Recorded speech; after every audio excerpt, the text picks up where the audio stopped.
Oh, there it is. That's good, yeah. See, that didn't work the last time. Okay. I think I was holding it too long.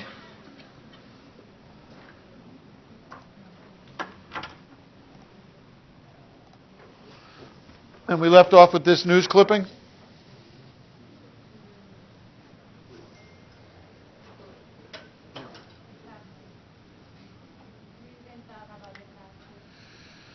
Yes, and I didn't bring examples of them today. There was a question. She beat you to it. There's 3 books in the syllabus that are recommended for this class. It might say required, right? You could get them all because you're going to be a chiropractor, and it's neat when you have chiropractic books on your shelf. You really just need one of them, just so you can do some extra reading along the topics that we discuss in class. Stevenson would be the oldest one, written in 1927, edited and put out again in 1948. So it's written from like language back in that era, which is not that long ago, but it's different. It's different. The slant that he takes. It has all the philosophical components in it, in addition to some science of chiropractic things in it, which can be very helpful to you in the rest of your education and career in chiropractic. The second one is Joe Strauss. Stevenson obviously has died. Joe Strauss is still alive, but he's retired up in Pennsylvania. And his book was written in the early 90s, I think 91. There might be a new edition out in 94, basically the same thing. Okay? The third one is Rob Sinnott, who's both him and Strauss are friends of mine. Sinnott practices up in the Chicago area, and his book is probably 2007, I'm thinking. I should be close. 2009. So they'll have all of the similar concepts in it. It's nice if we start talking about some issues like subluxation, the body's ability to heal itself. We mentioned that. It has the name innate intelligence when we refer to that. If you want to read up on it, those books are good to grab. And you can look in the index and find all of it, just, the same topic in every book. So, I'm not going to tell you which one to get. I think Dr. Dooley next quarter might go through a little bit of the Sinnott text. But again, he's talking about the principles, and they're in all 3 books. So get one of those. In your Schoology for this class, there's a Sherman College philosophical lexicon. A lexicon is like a glossary of terms. So you need to be familiar with the terms in there, and it'll give you how we define those terms, what we mean by that. So if I say something that you're not familiar with and you're uncomfortable with, go there and look it up first. Be familiar with that, right? Because eventually I may get to talking about it, but in case I say something that you haven't heard before. So I wanted to mention those 3 books and the lexicon.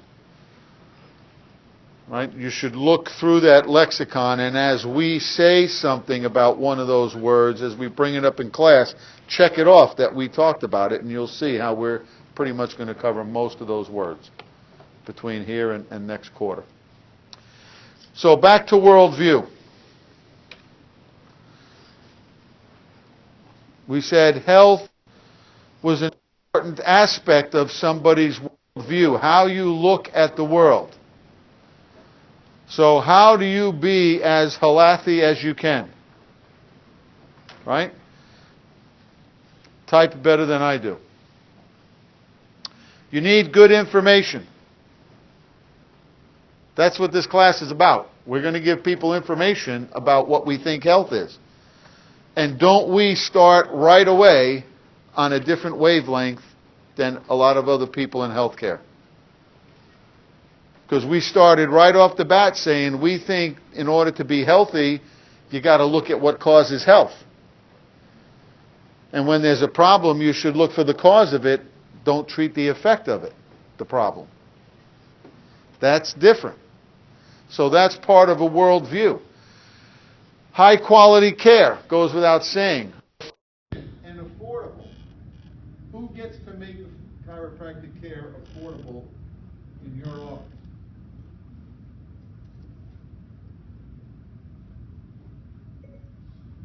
Who gets to price it out of reach or affordable for people? You do. You're the boss. So if you're wondering how come I'm not reaching, a certain population, a certain demographic, well, maybe you're pricing it too high. But you don't want to price it too low either. You have to know who it is, the people that you want to serve. Right? So you get to deal with that. That's easy. Focus on wellness. Well, what is wellness? Is that different than focusing on disease? Is looking at wellness different than looking at symptoms? You guys are real quiet. Maybe we had too many days off. Wellness, wellness is a buzzword. Wellness goes back to the 1950s. That's when they started to talk about wellness. And then it became a craze in the hippie 70s. And they started to do more with it. And now, in the 2000s, everybody's using the word wellness. Now they say you go for your wellness vaccines.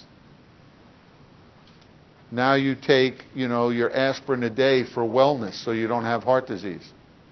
Everything is wellness today. It's so watered down, the word doesn't really mean anything anymore because everybody's using it. But it's a good word. You want to build wellness.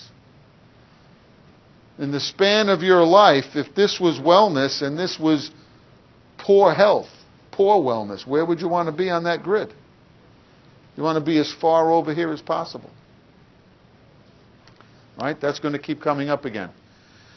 Health coverage for all, paid for by all.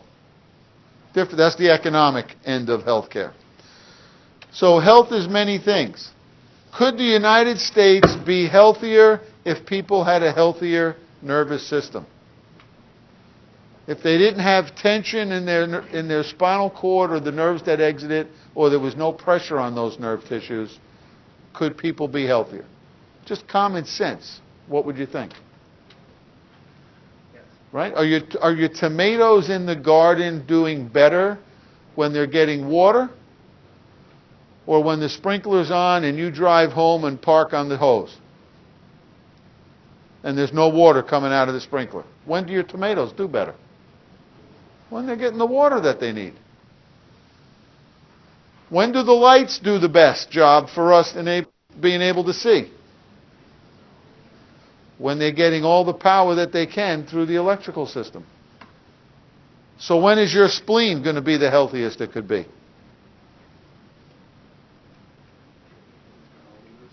When it's getting everything it can from the brain. Everything the brain's creating to make that spleen run's got to get through.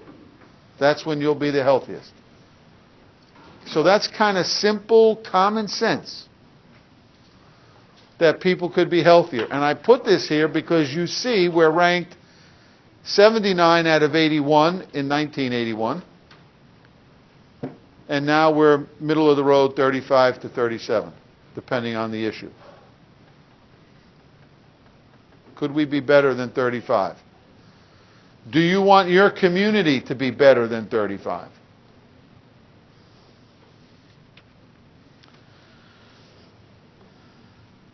A shared vision is not an idea, is a force in people's hearts, a force that can have impressive power. Without vision, the people perish, it says in the Bible. What's your vision? Start to develop. Maybe you don't have it today, that's fine. Start to develop your vision. Did you have a little bit of an insight about this on the G10 thing the other day? Did they start talking big picture in your group? What would you like to accomplish? Be thinking about that. It's great to work with elite level athletes, who are celebrities, who know a lot of people know, and for you to be able to take care of that person, that or that team, that's a nice pat on your back. What about families?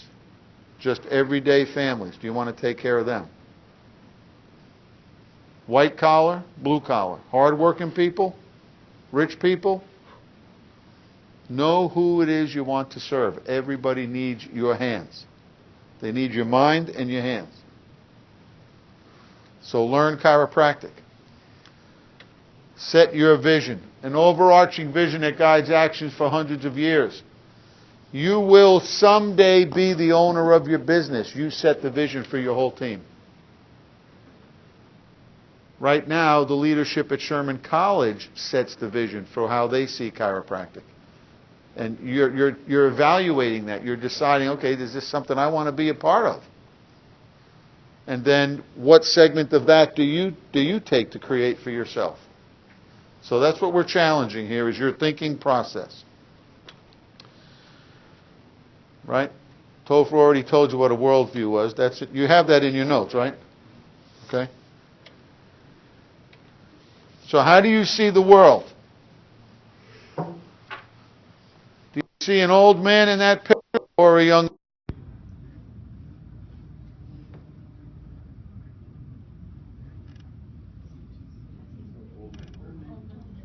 You see the old man first? You see the dog?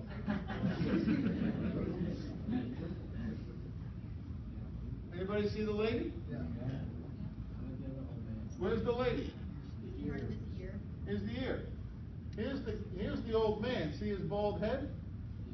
And his hair and his ear is the lady. Looks like she might be holding a baby.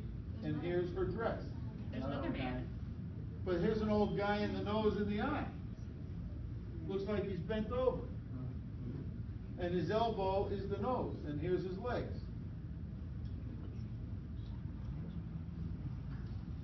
Health wasn't meant to be an illusion like that. Health is really one thing. It really exists. What is it? What's the illusion in American healthcare? If I feel good, then I'm healthy. That's the illusion. Yeah. When do you feel bad? Anybody ever get a cold? A stuffy nose or a runny nose? Is that not annoying? Is that not healthy? If you've got some virus thing going on in your nose and your body's trying to clear it out by running, why would you want to take something to stop the runny nose? If you had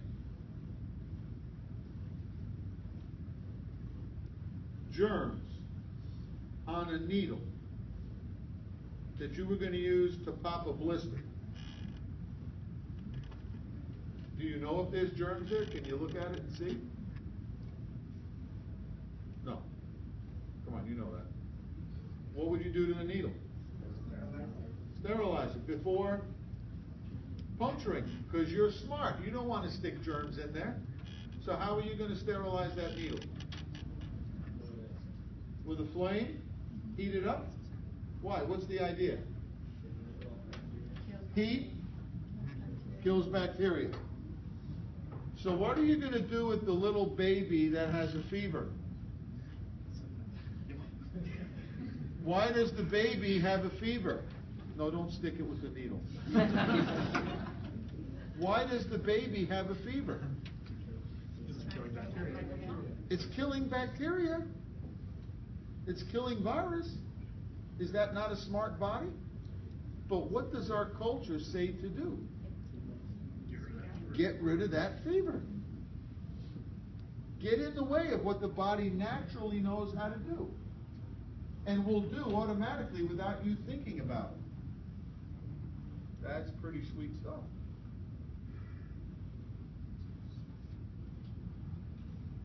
We have an illusion about what health is. Round columns or square columns?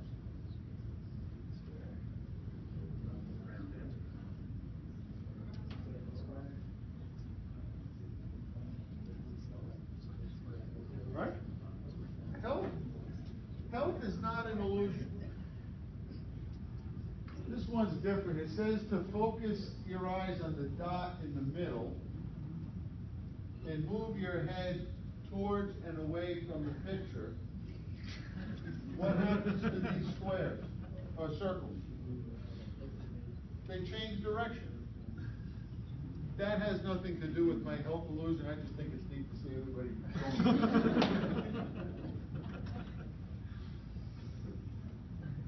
Okay? You have a worldview. You may have chosen it. You may not have chosen it. It might be something you haven't thought about. I call that unconscious. You just adopted what other people do without thinking it through. So this is you. You're the blue dot. You take your environment in, your stimuli through your senses. See it, hear it, taste it, touch it. What am I missing? Smell it. You take stimuli in from your environment. You think about what you just took in. You make a choice to do something. Even if you choose to do nothing, that's still a choice after you thought about it. How do you think about it? What do you think about that thing you just read? What do you think about that thing you just heard? What do you think about that food you just ate? The way we think about it comes from what? Another blue dot. Another person. Who are the blue dots behind you that taught you how to think? Parents, teachers, friends, Romans, countrymen. That's why your parents got all knotted up when you were a teenager starting to hang out with some different people. Because they knew that they could influence you.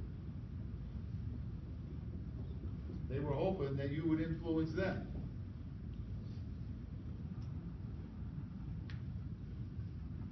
So you read a book. You think about what was in that book. You could read these chiropractic philosophy books, and they will challenge your views on healthcare in America, challenge your views on what medicine is doing, and you got to sit back and think, okay, what do I think about this? Is this going to change who I am? Am I going to think differently, or continue to think the way I was thinking, or how do I blend that together? So thus begins the conscious process of choosing a healthcare worldview. Do I treat the symptom because it makes me feel yucky? Or do I let my body do what it's going to do? I feel hot. I feel feverish. I'm going to just let my body take care of this. I'll just lay down. Put me in a dark room in a corner. I'll just moan, just ignore me. But what about if it's my baby? And I don't want my baby to be uncomfortable. Should I do something to lower that fever? The fever's good. The runny nose is good. The diarrhea is good. I know what I can take, but do I want to put my child through that? It's tough. Well, maybe the fever will go too high. If you watch it, it goes to a certain point and levels off. And when the body starts to win, the germs are being killed, the fever comes down. But the germs are still there, so the fever comes back up because it's got to kill them. And you watch that cycle, and eventually, you're healed. Tough decisions. I can take an earache. I got swimmer's ear at the beach one time. One of my girls ran out and I saw this huge wave coming in the corner of my eye. And I went and picked her up, and just as I grabbed her, the wave just crushed me on the side of the head, and I felt it hit my ear, and after that I had just water in the ear, and that became infected the whole bit. I can tough that through. I know my body's making its own antibiotics. It's making the right drug, it's making the right dosage. I can tough that out. It wasn't comfortable, but I could tough that out. But what if my little girl is pulling on her ear and crying, and she's got ear pain? She can't say that, but you know that that's what she's doing. Am I going to let her tough it out? Am I going to go get some antibiotic drops? These are tougher questions, aren't they? We check the spine, we make a little adjustment on the atlas, we stay up in the rocking chair and soothe them, and then there's no earache, there's no pulling on the ear, there's no crying. You can find papers written, scientific journals, why do parents medicate their kids? Because they want to feel better that they did something for their child, not because they think it's better for the child. So take this drug. It might not be the best thing for you, but it's going to make me feel good about what I'm doing. That I did something for you. It's soothing to the baby, because it soothes the symptoms. I learned that staying up all night and rocking the girls soothed them, and they were able to fall asleep on my shoulder. So I slept in a rocking chair, or didn't sleep in a rocking chair, but at least I didn't have to use drugs on them. That's why they were able to get through high school when they're off on their own without any drugs, without any antibiotics. It's not that they didn't have stuff come up. They got an adjustment and we loved them. That was our choice. Right? How did we make that choice? My wife and I started to think differently because we started to investigate different blue circles, different books, different people. Not that Mom taught us wrong, but Mom didn't know everything, did she? She didn't have this information about the body's ability to heal. How could she have taught it to us? So that's how your worldview is developing. Any questions on that?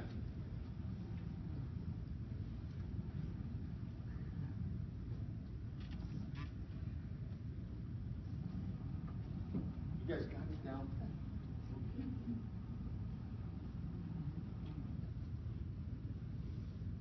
Know where you are on the scale of healthcare. Total body wellness, complete physical, mental, and social well-being, not merely the absence of disease and infirmity. Treat the symptom and make me feel good.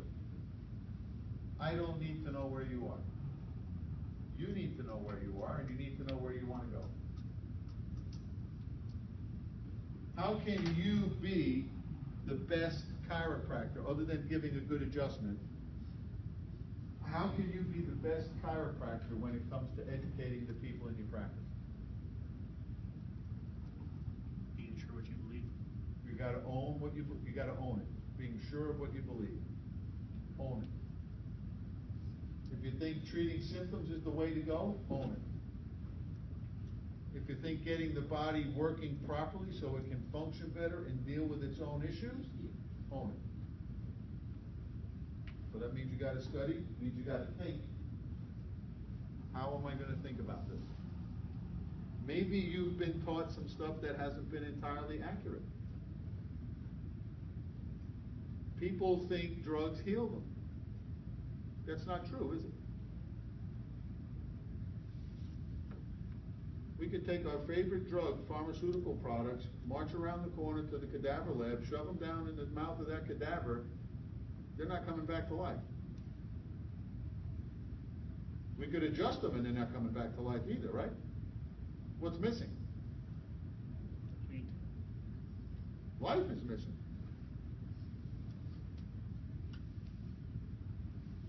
All right.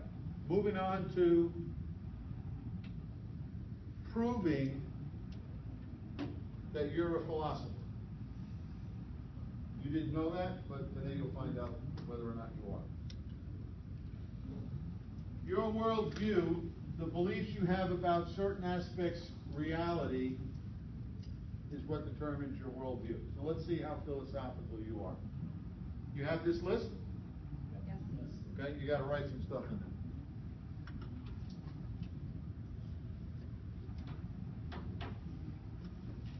Beliefs about the nature and sources of knowledge. We already said this the other day was epistemology, one of the main branches of philosophy. How you know what you know. How do you know what you know? Tell me how you know something. Learn it.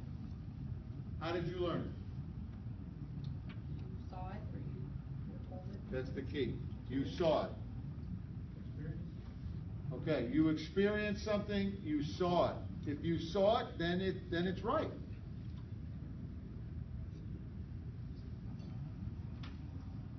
That's one way to know. How about it just makes sense? Logic. That's another way to know. How about intuitive feeling? That gut. Right? The good cops on the cop shows have that. They know. They know that they know. Or how about a belief? That's how I know, because I believe it. Now you may think that those ways of knowing, and there are many more, some are better than others. Some might be more reliable than others. What would science have you think is the best way to know? Be replicable. Do it again and again. It's got to be replicable, reproducible, and you have to measure it. That's how you know. You measured it. How do you know that's a foot long? Because I put a ruler next to it.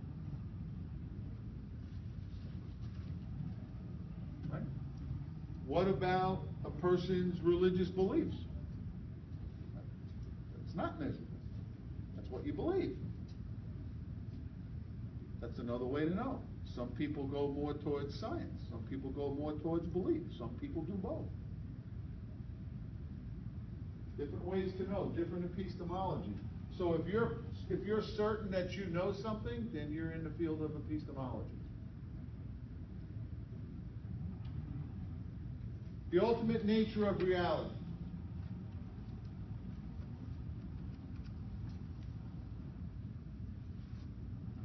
Metaphysics. Meta, around.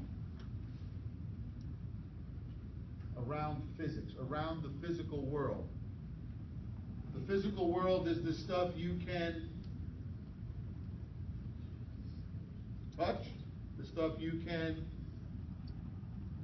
see, the stuff you can measure, the stuff you can experience. That's the physical world. Metaphysics means there's something outside that.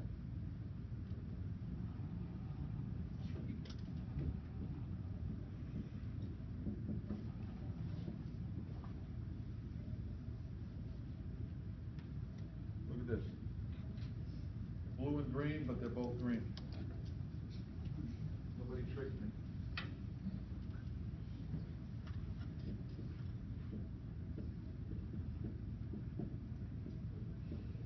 Metaphysical. The ultimate nature of reality says, in a metaphysical context, everything's not physical. There's something outside that. Where would you put God? Physical or metaphysical? Metaphysical. Can't see God. So if you believe that there's a God or gods, then that means you have a foundation in metaphysics. If you don't think there's a God or gods and that everything is just physical, then you don't have metaphysical beliefs. Then you don't have a metaphysical worldview. Aristotle wrote a book called Metaphysics. He was a smart guy. And he says this is the ultimate nature of reality. What is this table made of? Wood? Plastic? Metal? Right? Can you see those things? Yes. Is that physical? Yes. Yes. What can't you see? Right now. What can't you see in that table?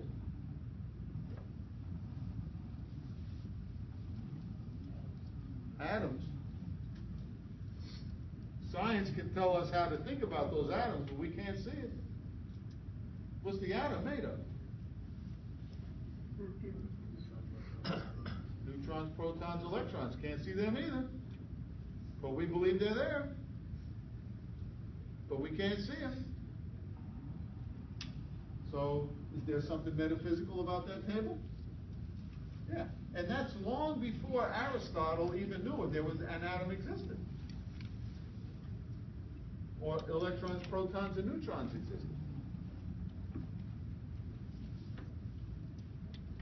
What about you? Are you just parts? Or is there something about you that people can't see?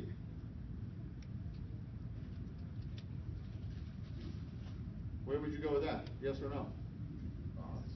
They can't see your thoughts.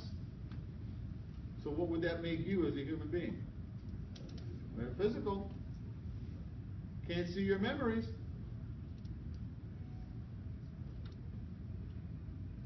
That's why Aristotle said, this is the basis of reality. We don't see it all.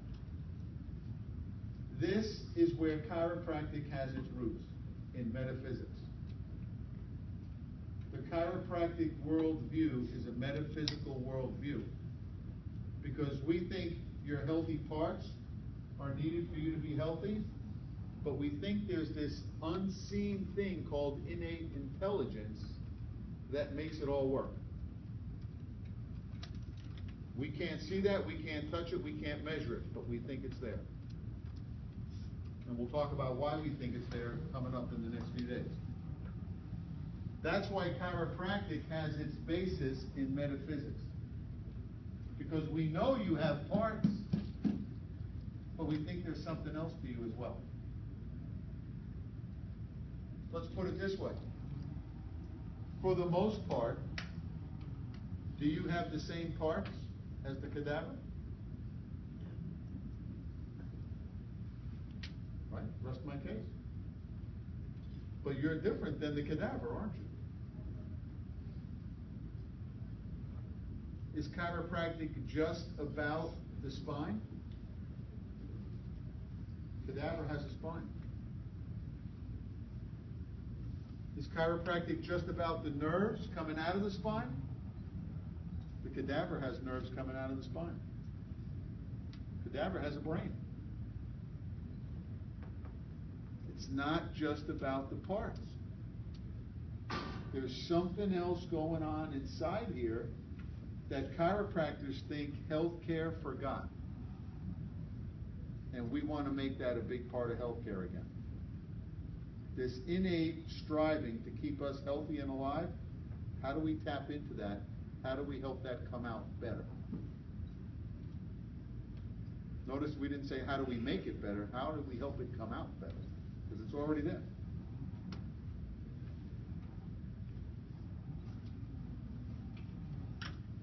Beliefs about the origin and nature of the universe, life, and man. Cosmology, we covered this the other day. So some of these you've had, some of them are new. Metaphysics is new.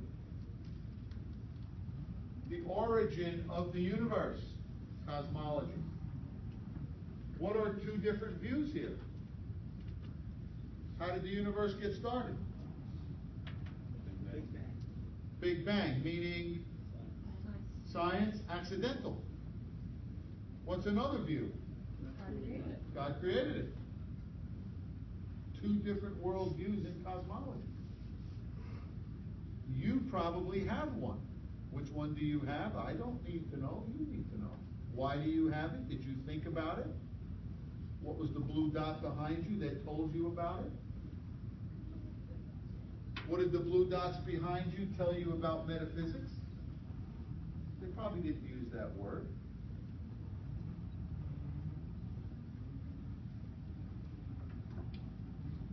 Beliefs about the meaning and purpose of the universe, meaning and purpose of the things in the universe, and especially the people.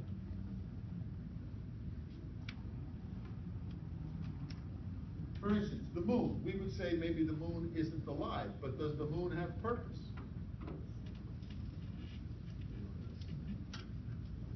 Seems to. What does it do for us? Gives us the tides. Man, there'd be no good fishing if it wasn't for the moon. Gives us the seasons.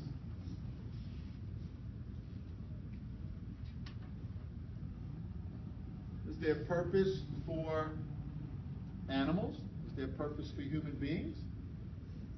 Living things? Teleology would be the branch of philosophy that examines and talks about the purpose of things.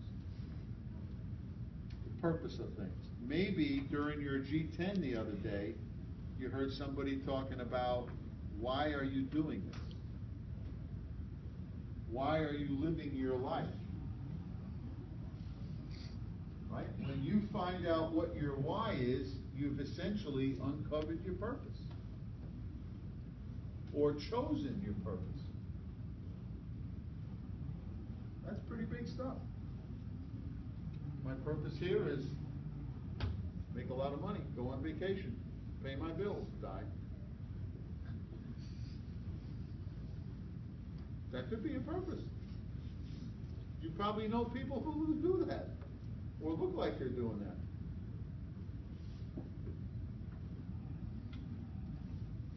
Let me go back on teleology. If this branch of philosophy tells us that as inhabitants we have purpose, could we do some logical reasoning and then think about, well, what about my parts? Do my parts have purpose? Does my heart have a purpose? Yes, and science helped us understand that. But psychology can help you understand the heart purpose at another level, right? Emotions and all that. So do you think maybe your fever has a purpose? Or maybe your constipation have a purpose? Maybe everything about our body has a purpose if we stop and think about it. Maybe we should try and understand that instead of try and control it.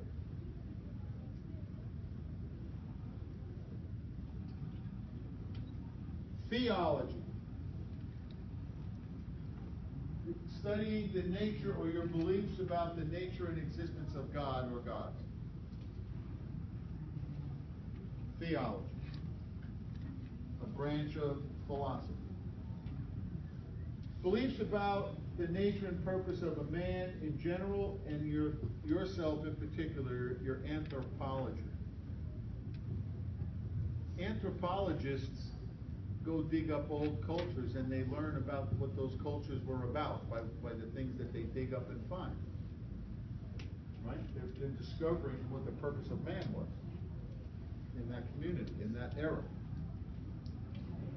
And lastly, beliefs about the value, what is good, bad, what is right, wrong. We call this ethics. It's also called axiology. I think that's the last one. Is that the last one? Right? And we talked about that the other day. So, have you ever thought about what's right, wrong? You're about to do something. Wait, that would be the wrong thing. I'm not going to do it. Look at that. You were a philosopher. Did you ever think about if God exists, and if God exists, what's God like? Well, you're a philosopher. You were thinking about theology. If you ever thought about the purpose, do you have a purpose? Do other things in the world have a purpose? Oh, you were a philosopher. Right? You probably dusted yourself off and ran away quick before you had another philosophical thought. Because that wasn't cool, but maybe now it is. Do medical doctors have a philosophy? Sure they do. So do chiropractic doctors. So do non-doctors. The people coming into your practice have a philosophy. Maybe you want to challenge them on it. Maybe you want to encourage them to investigate it. Okay. Pick up here Monday.